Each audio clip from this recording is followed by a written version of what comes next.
Hello and welcome to the last lecture for this week, where we'll be looking at the syntax of a sentence as a whole, so kind of more complex syntactic structures, and kind of what types of structures combine to form more complex sentences.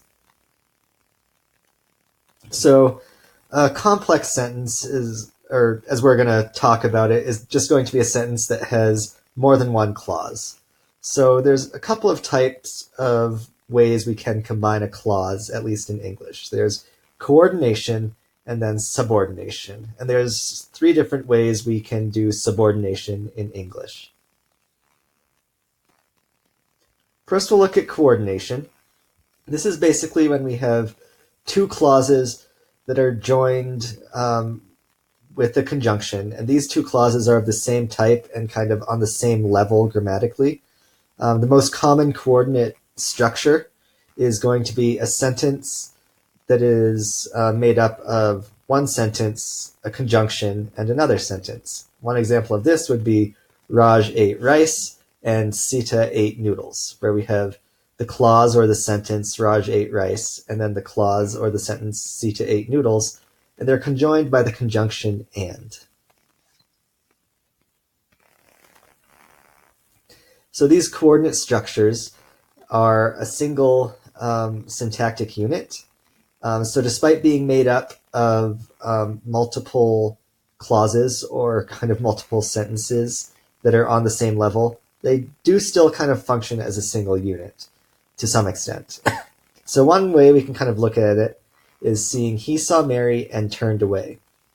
So this type of structure is something we only really do with coordinated clauses, but it shows that the two clauses are grammatically coherent and functioning as a unit in a way, because this can only really happen in a coordinate clause. So what we've done is we have he as a subject, and then he would be a subject here where the blank is, but it's been omitted. And we can only do that when we have context from the other part of the sentence or the other clause of the sentence.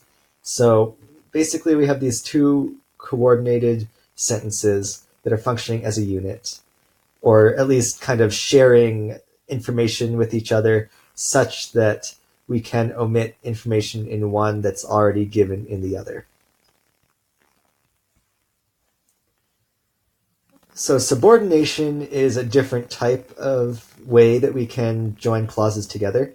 So basically when we have subordination, we have clauses that have combined. So there's a main clause and then another clause kind of within that main clause that's more dependent or kind of lower in prominence compared to the main clause. So the subordinate clause is called a dependent of the main clause, and the main clause would be kind of the head of the whole sentence. So we talked about the head as the most important part, really.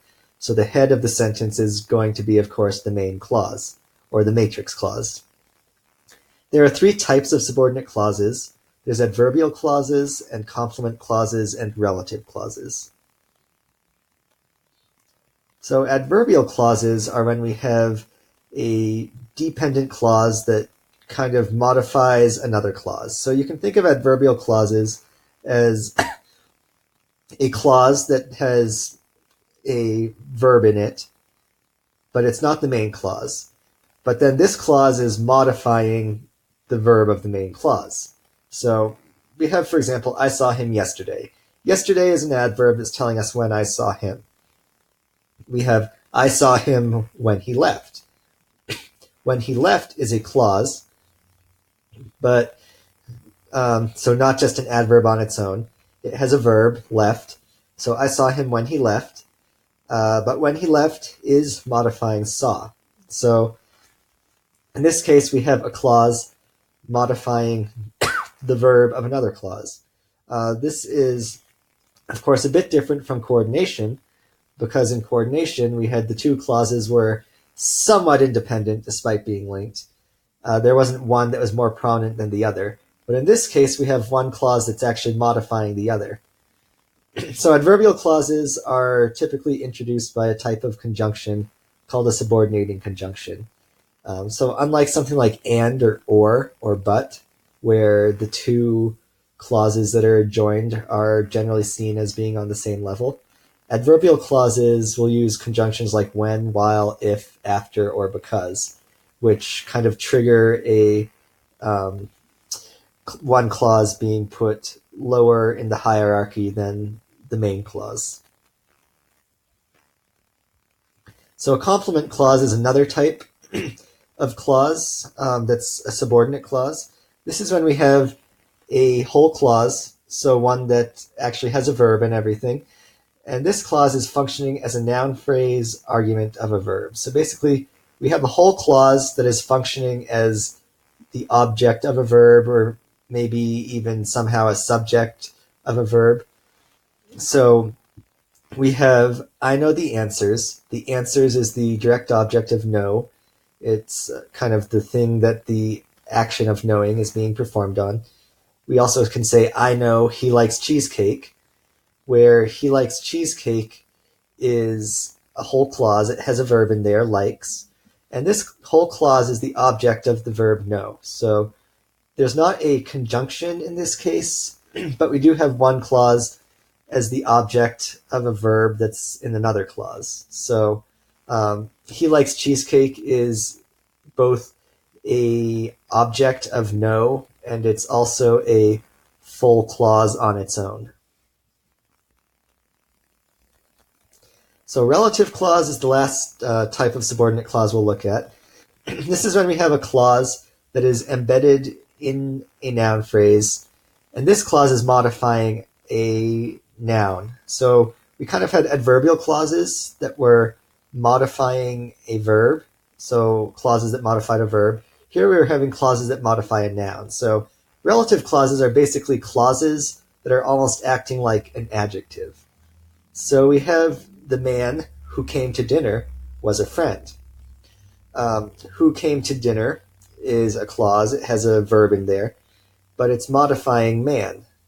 We have that he recommended is a clause. Recommended is a verb. And this whole that he recommended clause is modifying movie. It's telling us specifically which movie I saw. We also have he rents the house where she used to live. So where she used to live is telling us specifically which house he is renting.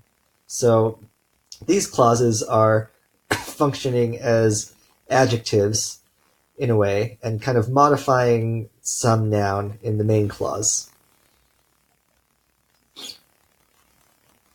So with relative clauses, there is kind of a what's called a gap within the relative clause that corresponds to the noun it is modifying.